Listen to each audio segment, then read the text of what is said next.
Right, am I on? Thanks. Yes, can you hear me? Yeah. Right, hello, good morning and welcome. And thanks. Unfortunately, how do you follow that? And I just want to say the bravery and courage is just truly humbling. And part of what I think we'll touch on this session is just the tragedy that young people today are still having to hide or be fearful or not be able to express and be open about their homosexuality. But first of all, as I said, welcome. It's great to be back here. It feels like a highlight, certainly, of my year. Many of you feel like family. There's lots of new faces and lots of old faces.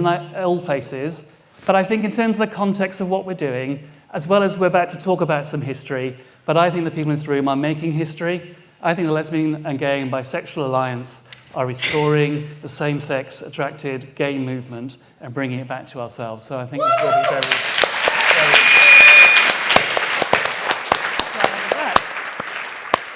So before I launch in, on the back, there on cue, there's some very handsome photographs, people, some of them in the last century, as they go through. So see if you can spot who's who. What we'll do, we'll have a conversation here about people's varied experience over those decades. If you saw the stuff around Slido, I'll be taking some questions from Slido, and then hopefully if we have some time, we'll take some questions from the audience. Good. So I'll ask people to introduce themselves as they go along. Oh, God, double denim. But first of all, one of many mistakes I made. First of all, you'll have seen in the video Richard Kirker, who certainly I remember from a long time being active and a leader in the early days of the lesbian and gay liberation movement. Richard, what was it like when you came out? Very lonely, rather distressing at times, but by sheer determination and a fear of not doing what I felt I was called to do and had to do for my own sanity and well-being, I did come out, first of all at a college in the 1971, essentially, which is many decades ago. We're spanning 5 decades between us on the panel. I can't possibly describe what it was like 10 or 20, 30 years later about coming out. But my experience was that it was the best thing I ever did. From that point on, there was no looking back. And what were you risking by coming out then? Ostracism, condemnation, a lot of patronizing benevolence, which was actually malign hostility, disguised in the best way that the speakers knew how. But I think I fairly soon saw through that attitude, which amounted to nothing more than rejection. And I was not going to live a life as a rejected person. I had to assert that there was a life worth living as a person who valued themselves. Good for you.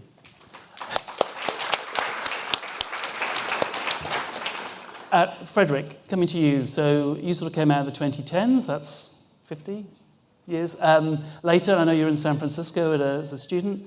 How was that? How did that contrast with Richard's experience? So it would be quite different in terms of experience. From an early age, there was gay figures on television, gay figures. It was very much something that was accepted widely. When we see the photo come up, I'll talk about the time I was in San Francisco, 2013 Gay Pride. It would be a time when gay marriage was not yet the law of the land in America. It became legalized fully due to the Supreme Court decision rendering unconstitutional the gay marriage bans in 2015. But at the time I was in San Francisco at the Gay Pride Parade, my first Gay Pride, at 18 years old. My friend next to me has a Proposition 8 t-shirt, repeal Proposition 8. So Proposition 8 was banning gay marriage in the state of California. And so this is me and Ricky and Joshua, and Joshua was from the Midwest. And at this time, there was already the queer movement. So behind me, there's this flag of an anarchist, queer anarchist, pink and black. And I remember being enamored by that idea at that young age as a university student, enamored with the queer movement, thinking that, so I was really on the other side of this debate at the time.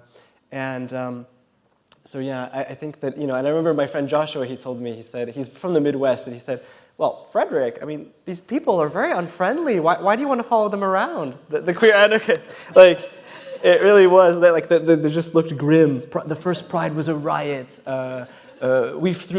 Trans women threw the first brick. Like, always dramatic queer activism. And this is like, what year? 2013? It was much worse in the past. I mean, what are we complaining about, you know? So I really just think it's a parody. We've become a parody of ourselves. Yeah. And how did your view on that change?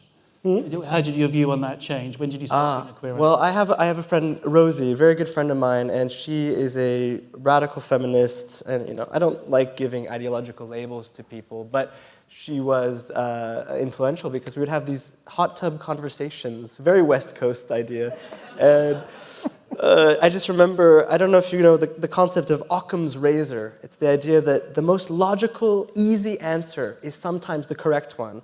And she just looked at me across the hot tub and said, have you Googled the surgeries? Have you looked at what's being done to these people? And you know, once you Google the surgery, you know, how can we stand for that? The dissonance, it cut through the dissonance.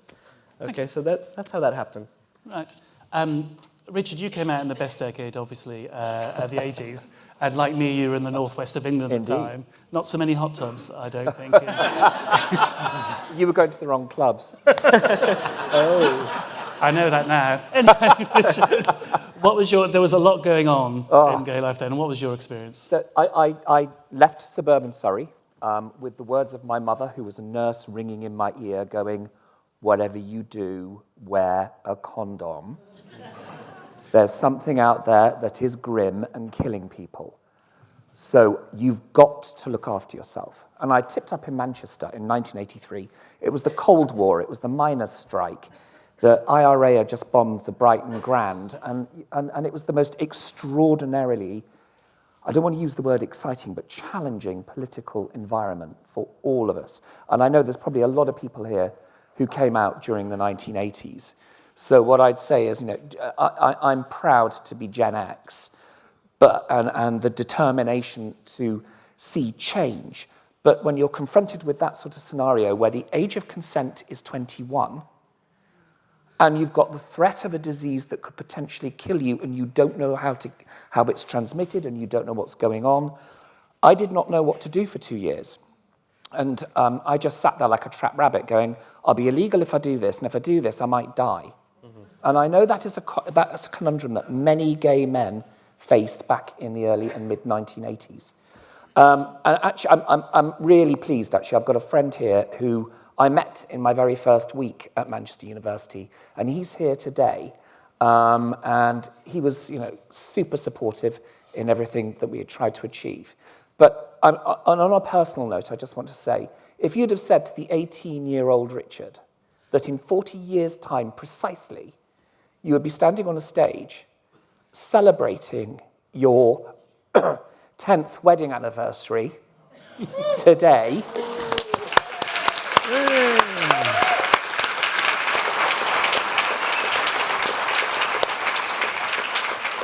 That shows you just how much we've moved on. And what was the political context like then? It was, oh, grief. The political context was, it was very, you know, there was the fight over the age of consent. And I think it's safe to say that was the biggest challenge, the biggest debate. And just when you're thinking things are sort of slowly moving, what came over the hill? You know, we've got AIDS, we've got age of consent at 21, and over the hill comes Section 28. Exactly. Probably the most ridiculous piece of legislation ever. Nobody was prosecuted, to the best of my knowledge. And it was absolutely soul-destroying. But do you know something? It sort of got gay men activated. It sort of got our community completely angry and make sure that we would do it for ourselves. And I was in Manchester during that period. I think a number of us were actually on the big Section 28 demonstration in Manchester. I think we both were on that, weren't we? Yeah. And not long after that, gay men and gay women and lesbians started setting up our own clubs, bars, and nightlife. And that was the most transformative thing for us. it was almost as if Section 28 in some surreal manner privatised gay rights. And also led to the setting up of Stonewall. And Stonewall, precisely. So before I move on, you saying you've been married for 10 years reminds me of in the 80s what gender-neutral language means to me, because I always spoke in a gender-neutral way. I had a partner, and they did this, and they did that, and I hate it. I've got a husband, I had a boyfriend, and be able to use actual gendered language, because I'm a gay man. I'm not just someone with a, gender-neutral partner. So that's my tuppence worth. Hassan, so moving on to the 90s. Yes. How things got better? Yes, certainly they had got better. My personal coming out was largely uneventful. I sort of gently slipped out of the closet. And That was careless. yeah, it was. And then went back to my science, and that was that. I was never an activist, never political. I didn't even join the Tiddlywinks Club at university. I was just not one of those people. But looking back at the 90s, I think it was very much a transitional period.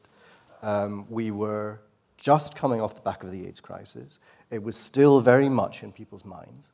I think I'm probably one of the last generation who would remember the Tombstone ads being shown on television, and that's such a strong image for so many gay men of our generation particularly.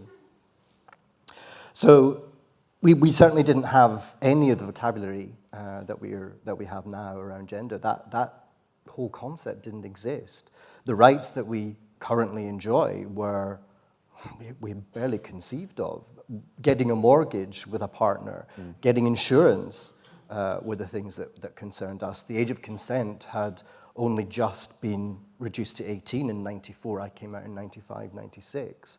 So that's the sort of world that we were coming away from, but at the same time, there was also a growing public acceptance of being gay. You were seeing more gay characters appearing in media who were not, predators, punchlines, or AIDS victims. We started to become three-dimensional characters. So you were in the middle of these two worlds, and obviously, as the years progressed, the rights that we have now materialized, largely due to the actions of the people on the panel, rather than myself.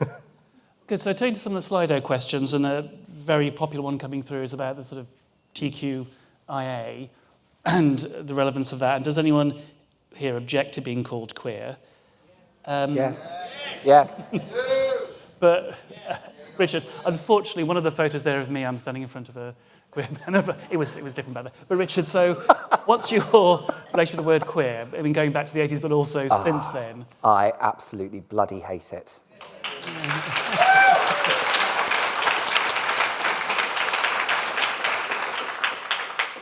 That is the word I remember when I was punched in the face.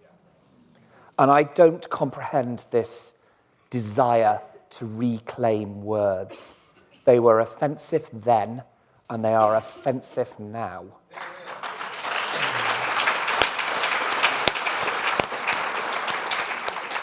I mean, Frederick, do you feel for a while you were okay with the word queer? A very brief period. I like to describe myself at that time as a teapot. I was boiling. I was boiling over, and now I'm completely boiled over. But at the time, I thought maybe there's something interesting. We're gender and sexual minorities. That's how it was presented to me at university, right? So we did workshops. We had people identifying with multiple pronouns, like a woman on Tuesday, a man on Wednesday, really some delirious stuff. And if you questioned it, you were, and we all know the story, you were outcast. And that was already the atmosphere. But yeah, queer, as soon as I realized what the queer ideology stood for, I remember sitting across from a man in San Francisco at a park, and he said, "Oh, well, I'm queer." And I said, "Don't you mean gay?" And I remember that being kind of, yeah, no, the word queer, for me, it means you ascribe to a political ideology. But people just see it as like the Brooklyn to Manhattan, right? So you're more alternative gay, and then you're gay. But there's an article on The Bellows by Isaac Pfeiffer, and he writes, and I'm quoting him when I say that, called Pride Cannot Be Reclaimed. And in that article, he talks about how the queerer than thou kind of movement, it really is an annoying ideology because I mean, you kind of disrupt pride. There's this constant parodic dance every year between the LGBT conformists, supposedly, and the more radical than you queer activists. And they disrupt and they said, you guys aren't radical enough. Well, I feel like it's just a ridiculous parody. I mean, yeah, queer, yeah, no. Sometimes I'm thinking, tip me over and pull me out if you feel like a once again. Thank you. So, Richard, going back to the history then, and there's the article by Bev in the conference programme, which I recommend you all read, and the sort of queering of gay history. You know, were trans people a backbone of the gay movement, or what was your recollection of the role of gender in all that? Well, I had the immense privilege of working full-time for 30 years for an organisation which began as the gay Christian movement. It then became the lesbian and gay Christian movement. And all through that time, we welcomed anybody who wished to join us and support us. That went for straight people, it went for trans people, it went for lesbian people, it went for bisexuals, it went for gays. We really weren't that preoccupied with labels per se. If they were happy in our company, we were happy in theirs. So yes, we may certainly had active support from trans people, but they made no unreasonable demands, and they didn't try and silence and ostracize LGB people. But of course, that's what's happened in the last few years. So we're living in an extremely different and threatening environment. And if it wasn't for that threat, thank goodness, we now have an LGB Alliance to resist what has happened.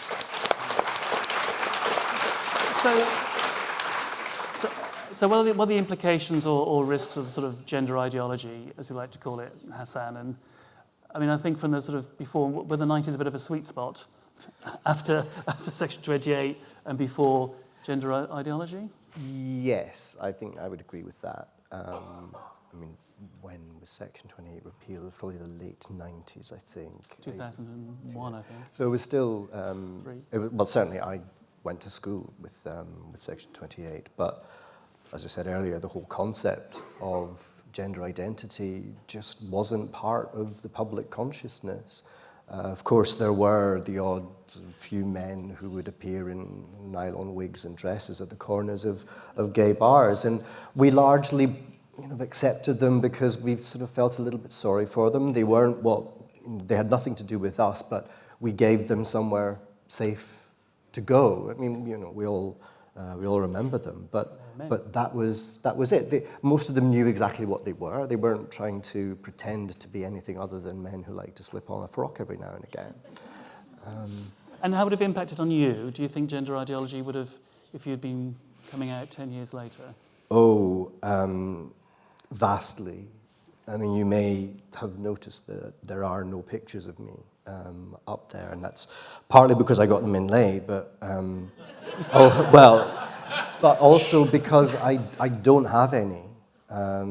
All the pictures I have, or that were taken of me in that part of my life, are safely locked away at my parents' place because I can't look at them, and I don't want any of you to see them, because all I remember is the shame that I felt about being a young boy, realizing that I was potentially this awful thing that people were calling me. I mean, that's going back to the 1980s, remember? This was as I was just getting my sort of my own sexual awakening. I hated the way I looked, my body, all of that. And I've spoken about this before in various places. I'm convinced that had I had the vocabulary, had I been exposed to these ideas, that I could be given something that would take all of that away, I would absolutely have gone for it. I was so vulnerable at that point in my life. I look back and it terrifies me. And when I've talked about it on Twitter, I find it so moving when so many gays and lesbians respond to that tweet saying, that could have been me as well. A young, gender non-conforming, whatever that means, boy or girl, being sucked in by this. Thank you. I mean, also for me, I mean, I wasn't always this fine figure of manhood you see before you. I was quite a sensitive child. And what really quite worries me is that my very loving Catholic mother, who was at my wedding, but if she'd been told by a doctor that, in fact, I wasn't just a pervert, there was something wrong with me that could be cured by people in white coats with pills, I think that I know that would have spoken to her, and that would have been a real danger, I think. Anyway, so Richard, what's your concern around gender? My biggest concern is it's sort of like it crept up on me, and I'm sure it probably crept up on a lot of people. You're getting on with your lives, age of consent, marriage, blah, blah, blah. We've won so much. And then suddenly I became aware of this strange thing going on. And the more I talked about it and the more I researched about it, the more I realised there is something seriously wrong, the medicalization of children. And I'm going to, my phone is out for a reason. I'm not checking my messages. I'm going to read you something, and I'm going to keep the pronouns that are referenced in here to just illustrate the lunacy of this. Hello, I've always been in support of my transgender daughter. When she was still a boy and started expressing a want to be a girl, I did everything right. Therapists, then puberty blockers, everything. Now she is 20 and everything is falling apart. We had to hold off on the body surgery because of costs, but now finally had enough and went and got several consults. All have had said the same thing. The puberty blockers have left her with a micropenis. She has to get part of her vagina made with her colon. On top of this, she's never had any sexual function. No urges, no erections, and even when she tried to masturbate to see if she could stimulate herself, nothing. I hate using that sort of language, but I think reading that is so incredibly powerful because this is what's being done to the children of this country and other places. This has to stop. Mm-hmm.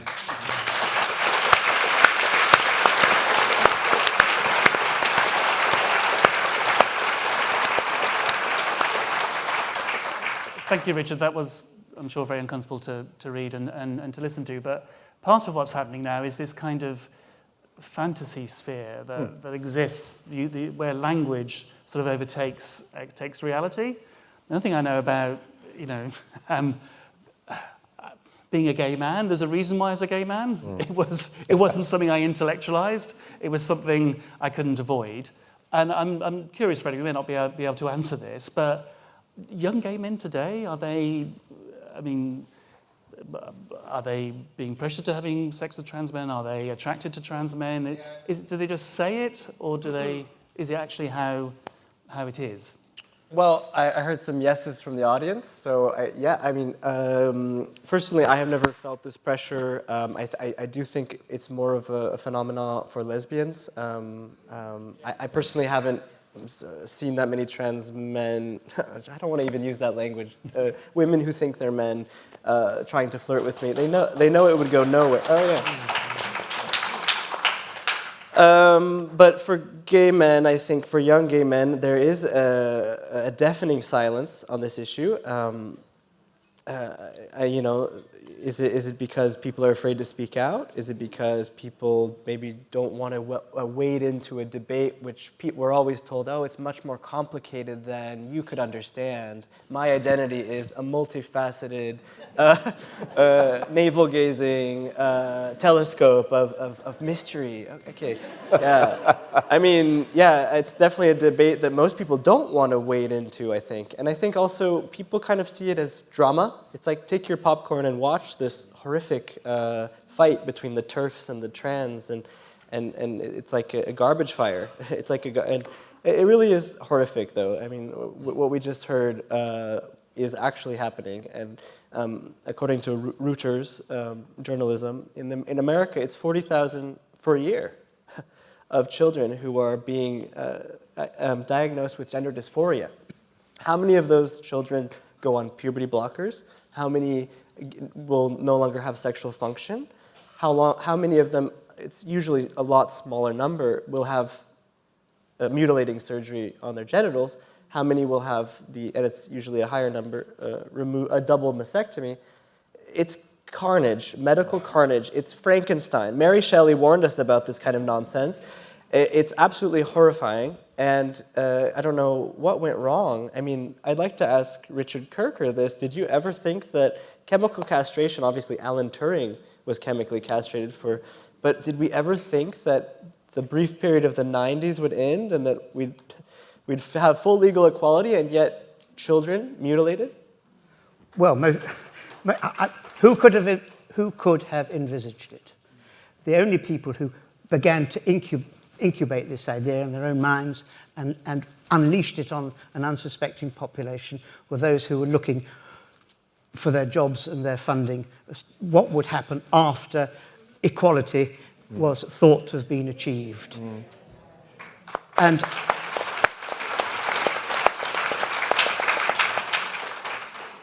it's a sad indictment that people didn't have at the top of an organisation whose name I won't mention in case there are lots of hisses and boos, didn't actually have the courage to say our work is done and close down and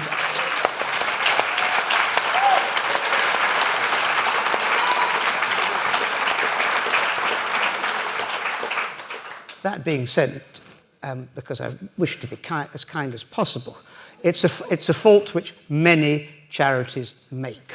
They live beyond their useful time, and they live on legacies and bequests from people who would never have envisaged their money going for the purpose which it ends up being used for. But in addition to that, the corporatization of our LGB agenda is equally culpable, and our accusations and criticisms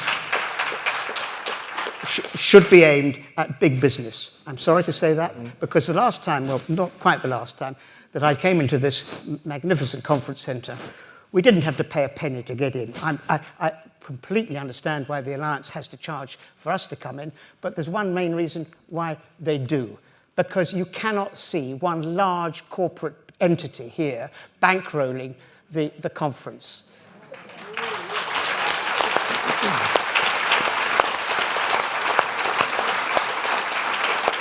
And before anyone might be tempted to criticise the Alliance for its constant harassment in a good cause for us to donate, it's largely because corporatism and capitalism feels that we are a threat and a danger to their values. Well, we are at the moment. They've got to catch up with us.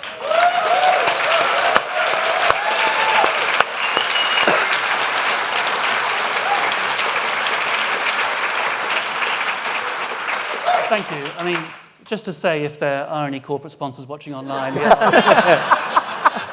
we are open to offers. Before I throw it to the audience for some questions, so Richard, you are now grown up, and you're still growing up, and you have your own business as well. Yeah. What is it like in the corporate world? It can be challenging on occasions. I run my business a bit like a town hall of ideas, right? I like people coming in. I want all of their inputs, all of their ideas. It is rare I have a bump in the road, but I have had them. And the notable one was when somebody came into the business who had come from a larger agency, a larger PR agency, and had put her pronouns on her email signature. I know. And I have an office full of 20-somethings, and they are absolutely brilliant, and they're diligent, and they're wonderful. And actually, they got a little bit agitated. And it was only when we went out for a couple of drinks that I mean, I'm more than a couple of drinks, that I was approached very discreetly by a couple of them saying to me, are you planning on putting in place pronouns on our email signatures? And the answer back was quite categoric. I do not believe in compelled speech and language.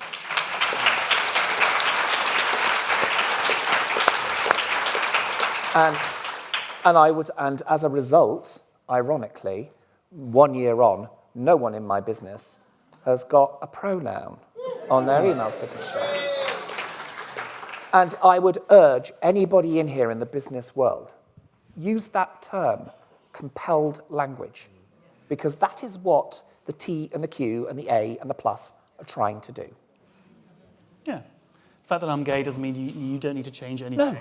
No. I don't need anyone else to validate me or anything else. So I didn't check this with Rona, but I was going to go to the audience and see if there's any. Is that possible? Fantastic, brilliant. There you are. It's all under control. So I'll throw it open if people have any questions and comments for the panel. Please keep it brief. It can be a comment if you want, but also try and keep it very brief. So, and I'll take them in groups of a couple. Does anyone have their hand up? There's one over there. It's actually very dark, so I can't see. So, yep. Yeah, so then a micro. There you go. Thank you. Thank you, the lighting gods. Good morning, Vietnam. Oh, sorry, wrong era. Does anybody, do you know what that young lady earlier speaking? I'm genuinely shocked about what the younger generation is going through. We're all living human beings. And anyway, I've just got a question. Do you think that by chance there might be an agenda playing out that's been playing out for a while? And what would you do to stop the agenda?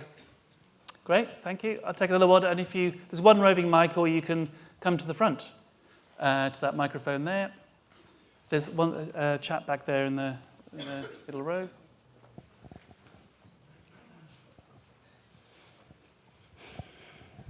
Good morning, panel. Like at least three of you, I'm of a certain age. I lived through the 80s. I wasn't out for one simple reason. I was in the Royal Navy,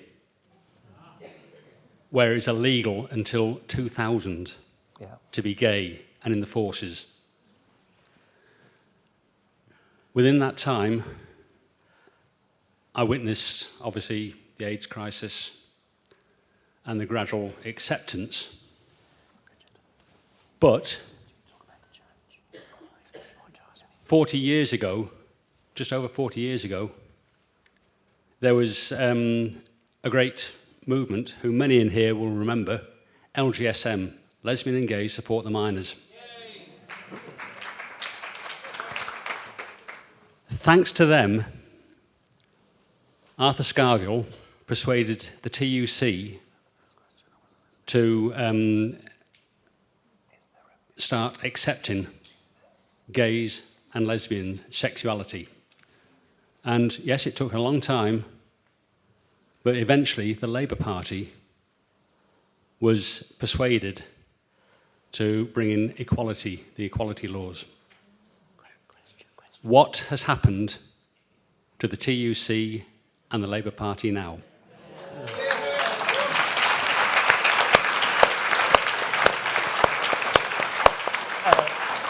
That's a fantastic question.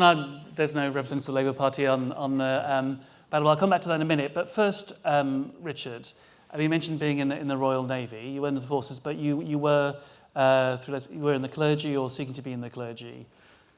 Well, I was, because aged 20 in 1970, I presented myself for a selection conference as a potential cleric, vicar, curate, whatever you wish to call it, to the Church of England. And they accepted me.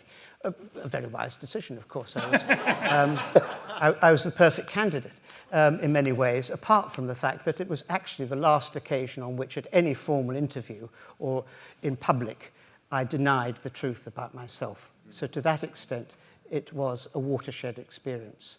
I can feel to this day the internalized shame of not answering the personal question in the personal interview honestly. But it didn't take that long after that for me to say that was the last time I'm going to do anything like that. It was helped by coming to that decision, because around that time, the Gay Liberation Front appeared to massive media, not acclaim, but a lot of mockery, a lot of intended humour at gay people's, homosexuals' expense, flooded the media. But of course, it piqued my interest. I had to find out what the Gay Liberation Front was about, and I take my hat off to what that pioneering, relatively small group of people managed to achieve. They released a huge amount of energy and made a lot of people feel much better about themselves. But I also found myself in a college training as a clergyman in the Church of England, surrounded by no less than 40% of gay people. And that was an environment in which we were able to grow and mature and, in many cases, form our first loving relationships, supported, it has to be said, by a principal of a theological college in the Church of England who himself was gay, and other staff in the college. That was exceptional, and Peter Bottomley will probably know a fair bit about the problems which resulted in the Church of England recruiting a large proportion of people for the clerical ranks who were gay. It still hasn't resolved that issue, but I devoted my life through the work of the lesbian and gay Christian movement to try to get the church into a better place. We failed miserably. The situation is worse, in my view, now than it was when we took our first tentative steps to encourage debate. There is more unapologetic homophobia, very thinly disguised where there is any attempt to do so, rampant in our churches than there was in the early 70s. That is a terrible indictment, I'm afraid, on our inability to resist, let alone overcome institutional homophobia in one of the countries and the world's faiths. And it causes me great grief to think that there are people now in the Church of England who, if they're married and they're clergy, are not allowed to preach, and they are not allowed to celebrate the Holy Communion. These are married men who the law of the land recognises are in a relationship which is thought to be for the good of society, yet the church says, if you marry, you're out. We won't allow you to perform the duties and the obligations of a clergyman. If you're in a civil partnership, different matter, but some people don't wish to go to be in the marriage state, and they're not allowed to. Thank you, Richard. I've not heard similar suggestions that there's homosexuality in the Royal Navy, so but there may be some parallels. On the Labour question, so I can exclusively reveal to the conference hall today, I was this month elected LGBT officer for Stevenage constituency Labour Party. Which I have to say is the most minor of minor roles one could possibly imagine. But already coming here this morning, I've met 2 other LGBT officers in constituency Labour parties as well. So all I probably would say is I share your exasperation, but I think a debate is beginning to happen in the Labour Party too. And I'm very encouraged by some things, although I accept there's a very long way to go. But remind you, when LGB Alliance started, the Conservative government at that time was full steam behind self-ID and a raft of other measures which they realised and were educated to understand a bit better. So there's a long way to go on that. But Richard, I mean, you were politically involved in the 80s as well. Yes. And as they say on the best talk shows, I believe you have a story about Edwina Currie. I do have a story about Edwina Currie, and I hope my husband will forgive me for this one because he's not heard this before. So, but as they say, every relationship has to have the odd secret, right? So, back in, I guess, 1987, I was in the 3rd year at Manchester University. I was vice chair of the Conservative Association at the university.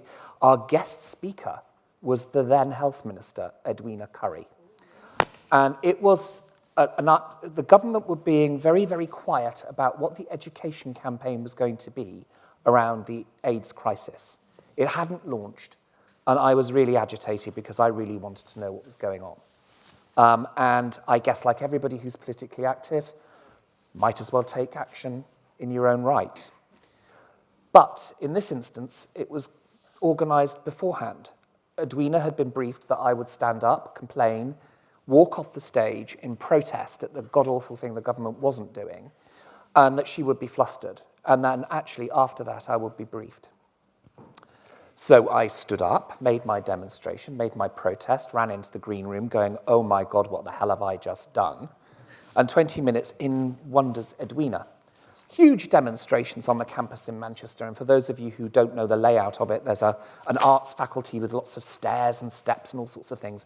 We were bundled in the back of a car with eggs being thrown at us, being driven over the steps and the stairs of the arts department at Manchester University. And I ended up on the Princess Parkway in the back seat of a Range Rover with Edwina Currie. And it was the most fantastic experience because...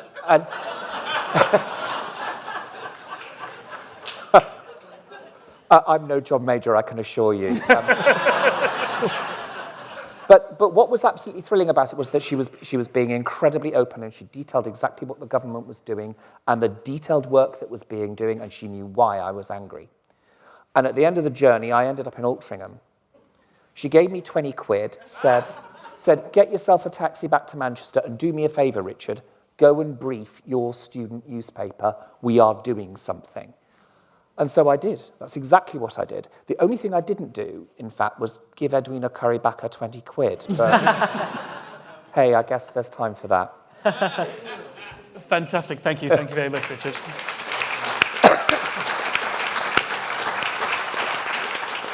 So I want to explain as well, me looking at my phone is looking at Slido, just to, I'm not bored. Right, are there any more questions from the audience or comments? There's a person back there and another one there. I'll take those two. Oh, there's another one. And there's one over here. Oh, I'll go chap here as well.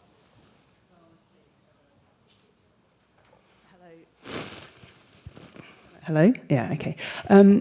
I work in academia, and I quite often find myself not speaking my mind for fear that I work on contract, and for fear that I just simply won't be rehired again. I need to protect my income. Yesterday I found myself in a conversation with a colleague. We were talking about trans history, and she said, well, what about people like Gluck and Anne Lister? Shouldn't we refer to them as they, them? They were trans people.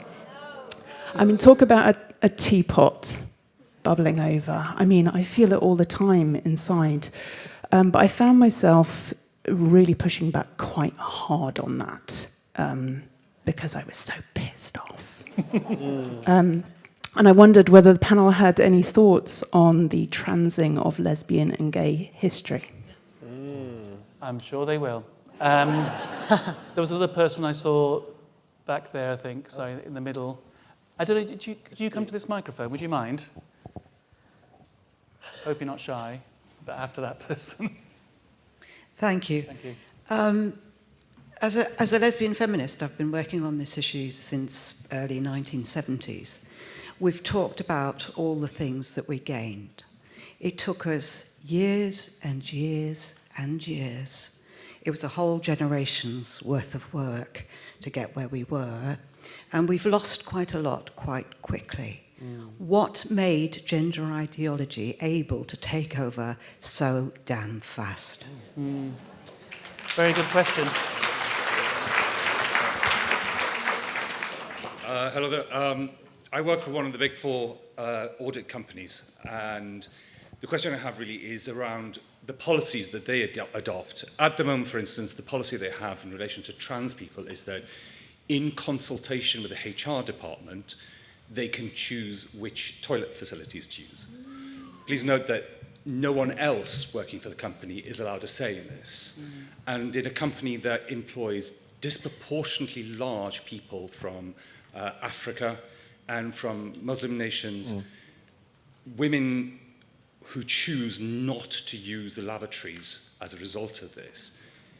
The question I have is really, it does feel a bit, how do you move a mountain such as such a big company? My question is really in relation to that compelled speech. Where would the panel actually start to try and move some of the conversation so that people even realize that there's something wrong in what they're proposing, because they honestly believe they're doing the right thing and they're being kind. So my question is, how would you start having that conversation that it isn't kindness? Fantastic.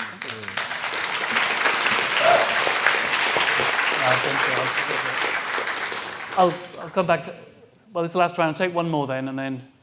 I just wanted to ask, do we have a strategy for divorcing the tea? I mean, that's what we need, is a strategy to divorce the tea. Nothing to do with me. Keep your tea.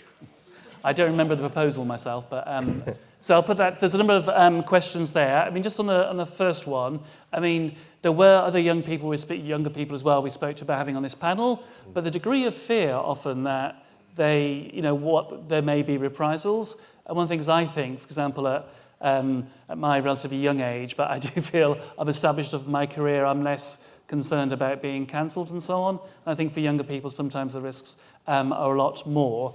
But if the panel have anything to say on that, how quickly there was the takeover, how we might take it back, and any sort of practical questions. So I'll come to the two Richards first, because I know you've got some experience on that around in terms of the business world. It's a huge challenge, and you have to constantly kick back. I'm going to talk about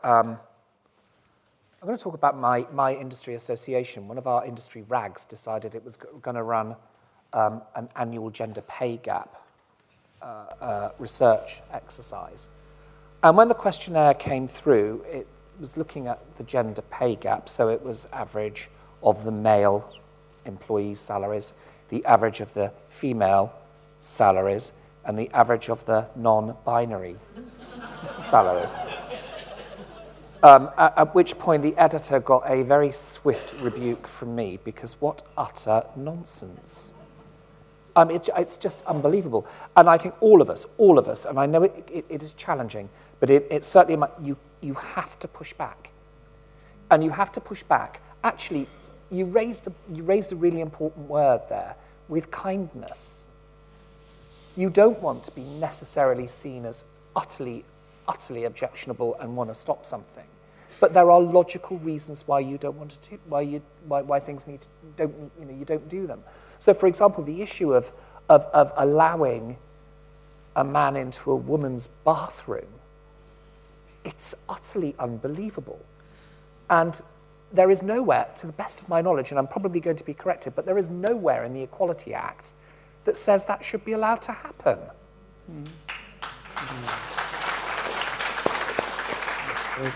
And that is down on every single politician and political party, because this drift has been allowed to happen by stealth. Although I say stealth, it feels like it's happened in 5 years. Good. And so, Richard, in terms of younger people or people experiencing, being intimidated or bullied, I mean, I think lots of words we can use. What do you think the older generation can do to help support that? Or Well, it is an enormous shame, and I know the LGB Alliance tried their hardest, and you've alluded to this already, to have a panel where there was a representative from each of the 5 decades. We're not entirely representative in that respect, because there is one decade which you've said, despite your best efforts, you could find nobody to come and represent. In other words, people in their 20s. Every single person you approached was too fearful. And that ties in with what was said earlier about the ground we've lost. 20, 30 years ago, you couldn't have stopped a whole horde of 20-year-olds wanting to come on a panel like this. Now you can't find one. That is the extent to which we have regressed. And in this audience, that point doesn't have to carry on being made. And there are many people, even a large number of straight heterosexual people, who are beginning to wake up to that fact. But unless we carry on pointing out that there is a whole decade of people now in their 20s who are living in fear of saying what they believe, we stand precious little chance of ever creating the space in which their opinions, their views, their experience will be heard and respected. So we've got to carry on. We've got to carry on supporting the LGB Alliance. Yeah.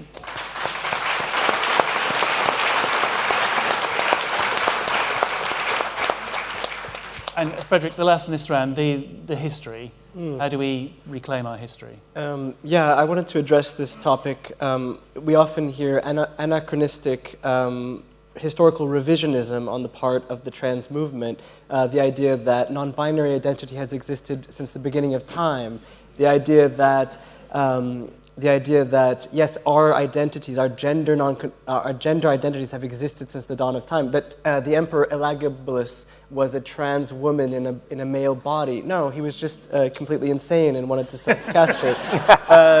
I mean, insanity and the Roman Empire go hand in hand. Nero with his flute as Rome burned. It's startling to see, this idea that they've existed, trans identity has existed forever. Gender nonconformity has existed forever. Certain, in India, the Hijra, right, these largely prostitutes, right, largely oppressed individuals who are not fully allowed to be men, but are put into a worse sublimated category.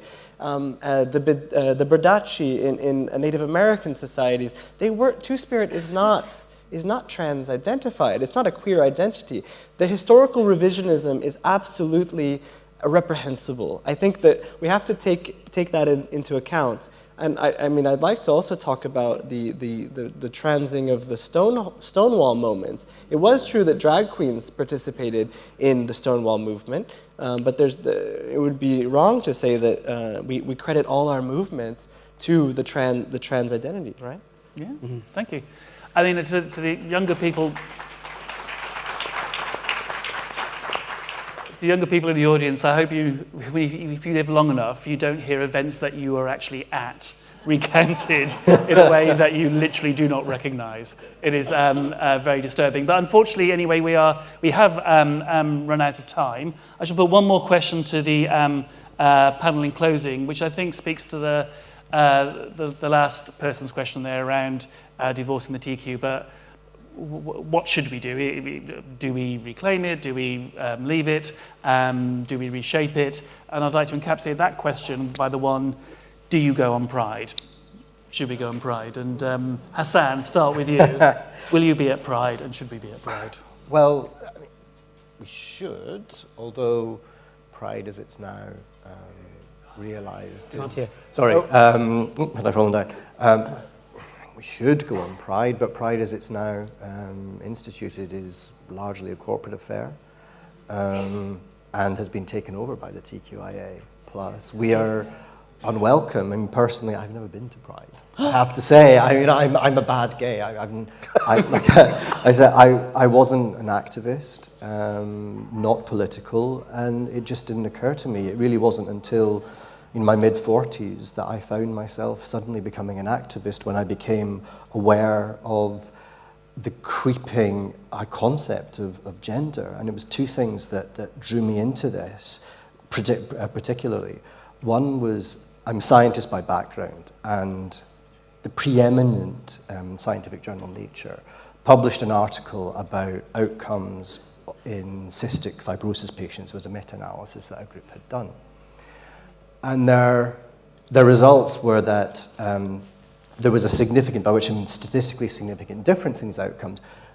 For women particularly, they did worse than men. And the editorial board decided to put a parenthetic comment saying that many people believe, or the editorial board acknowledges that many people believe that gender and sex are neither fixed nor binary. This was Nature. I was horrified when I read that. So this was gender ideology entering my own subject. And the other one was Stonewall. And there was one weekend that 3 gay men were hanged in Iran for the crime of being homosexual. Stonewall said nothing that Saturday. Instead, they were tweeting about Asexual Day of Recognition. I was furious, and my response to that got me blocked by Stonewall. So that was my second one in the bag. I think Owen Jones was my first. So, so yes. Thank you very much. I think in honour of our earlier video, Stonewall should be they that shall not be named. I think we all know who we're talking about. And I'd ask the other panellists, not quite a one-word answer, but maybe 2 or 3 word answers. Richard, will you be going to Pride? Not over my dead body in its... Thank you. But I did spend 3 decades going to it every year, so I think I've earned not so much a rest, but a reprieve.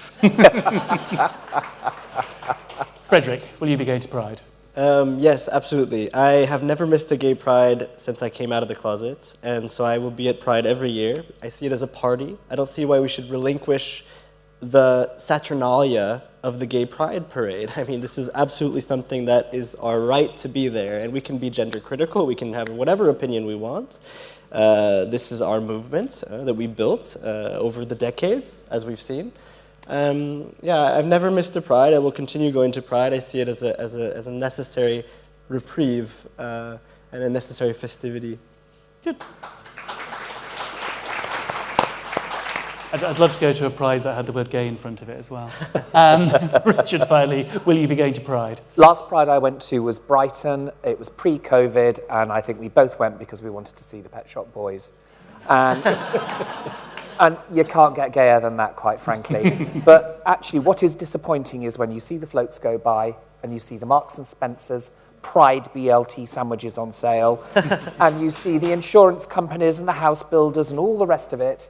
And where were they when we really needed them?